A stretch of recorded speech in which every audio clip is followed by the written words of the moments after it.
నాన్న always under rated. నాన్న మన కోసం ఏం చేశాడో మనకెవరికి తెలియదు. ఎన్ని కష్టాలు పడ్డాడో తెలియదు.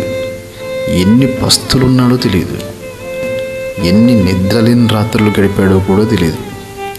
బికాస్ నాన్న ఎప్పుడు చెప్పడు. ఎవరికి చెప్పడు? పిల్లలకి పెళ్ళానికి అసలు చెప్పడు. అమ్మల ప్రేమను ఎక్స్ప్రెస్ చేయడం నాన్నకు రాదు. నాన్న ఇంటికి ఎప్పుడో వస్తాడు, మళ్ళీ ఎప్పుడో పోతాడు. బిజీగా ఉన్న నాన్నైతే రాత్రిపూట ఇంటికి వచ్చి మంచం మీద ఎదుగుతున్న పిల్లలను చూస్తుంటాడు. ఎప్పుడు పనేనా, కాస్త ఇంటి పట్టు ఉండొచ్చుగా అంటూ చిరాకు పడుతున్న అమ్మ మాటలు వింటుంటాం. పిల్లలు కూడా నాన్నను మిస్ అవుతుంటారు. నిజానికి నాన్నే మిస్ అవుతుంటాడు. పెళ్ళై పిల్లలు పుట్టగానే నాన్న జీవితం నాన్న చేతుల్లో ఉండదు. మనందరి కోసం నాన్న రాత్రి పగలు పనిచేయాలి. మీ చదువులు, సమస్యలు, చుట్టాలు, పండగలు, హాస్పిటల్స్, బర్త్డేలు ఇంకా చాలా ఉన్నాయి. వీటన్నిటితో నాన్న నలిగిపోతాడు. యాంగ్జైటీ, షుగర్, పెరాలసిస్, హార్ట్ అటాక్లు ఇలా ఎన్నో వస్తుంటాయి నాన్నకి. వృద్ధాప్యం వల్ల అనుకుంటారు పిల్లలు, వృద్ధాప్యం ఇంకా రాలేదు. మీకోసం అనుక్షణం కరుగుతూ కాలిపోతున్న నాన్నకి లోపల హెల్త్ ఎంత దెబ్బతింటుందో ఎవరికి తెలియదు.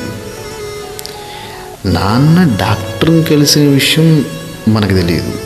ఎందుకంటే ఆ రిపోర్టులు తీసుకొని ఇంటికి రాడు. తన పిల్లలు గొప్పవాళ్ళు అవుతారని నాన్నకి విపరీతమైన నమ్మకం. అందుకే అప్పులు చేసైనా చదివిస్తాడు. ఆఫీస్ సెలవు పెట్టి స్కూల్లో పిల్లల సీటు కోసం లైన్లో నిల్చుంటాడు. మీరు ఎగ్జామ్ రాస్తుంటే బయట రోడ్డు పక్కన ఎండలో నిల్చుంటాడు. పిల్లలు ఏదో అయిపోతారని ఆశ. ఆస్తులమ్మైనా కూతురు పెళ్ళి ఘనంగా చేస్తాడు. ఎక్కడెక్కడ ఎన్ని సంతకాలు పెడుతున్నాడో మనకు తెలియదు. కొన్ని వందల సార్లు అమ్మ ఏడవడం చూస్తాం, కానీ నాన్న ఏడవడం చూసారా ఎప్పుడైనా? నాన్న కూడా ఏడుస్తాడు, కానీ మీ ముందు ఏడవడం నాన్నకి ఇష్టం ఉండదు. ఎక్కడో ఒంటరిగా కూర్చొని ఏడుస్తాడు. పిల్లలు పెద్దాళ్ళు అయిపోయి ఏదో పని చేసుకునే టైంకి అన్నీ అమ్ముకొని అంతా ఆరిపోయి అంతంత మాత్ర ఆరోగ్యంతో మిగిలిపోతాడు నాన్న. కరెక్ట్గా అప్పుడే పిల్లలు నాన్నకి ఎదురు చెప్పడం మొదలెడతారు. అప్పుడు వస్తుంది నాన్నకి ఆలోచన, ఇన్నాళ్ళు నేను ఎవరి కోసం బతికాను, నా కోసం నేనేమి దాచుకోలేదే అని. నేను అన్న ఆలోచన అప్పటి వరకు నాన్నకు తెలియదు. తిరిగి ఏమిచ్చావు మాకని అడుగుతారు పిల్లలు. ఉన్న 2 ఎకరాలు నాన్న పాడు చేశాడు అనుకుంటారు. ఎందుకంటే అమ్మ అలాగనే చెప్తుంది కాబట్టి. పెళ్ళాం, పిల్లలు, కుటుంబ బాధ్యత, ప్రేమ, గౌరవం నాన్నకి ఎంత ఉందో నిజానికి అమ్మకు కూడా తెలియదు. ప్రతి కొడుకు ఏదో ఒక టైంలో నాన్న నేర్పిస్తాడు. నాన్న గుండెల మీద దంతాడు. అప్పటికి ఏడవడానికి నాన్నకి కన్నీళ్ళు కూడా మిగలవు. అవి ఎప్పుడో ఆవిరైపోయి ఉంటాయి. మీకు కొడుకు పుడితే వాడి ఫ్రెండ్స్ పేరు మీకు గుర్తుంటాయి. బర్త్డే వస్తే కిడ్స్ అందరినీ ఇన్వైట్ చేస్తాం, కానీ మీ నాన్న ఫ్రెండ్స్ ఎవరో నీకు తెలియదు. అసలు నాన్న బర్త్డే కూడా మీకు గుర్తుండదు. ఎందుకంటే మీ పిల్లలే మీ ఫ్యూచర్గా ఫీల్ అవుతారు.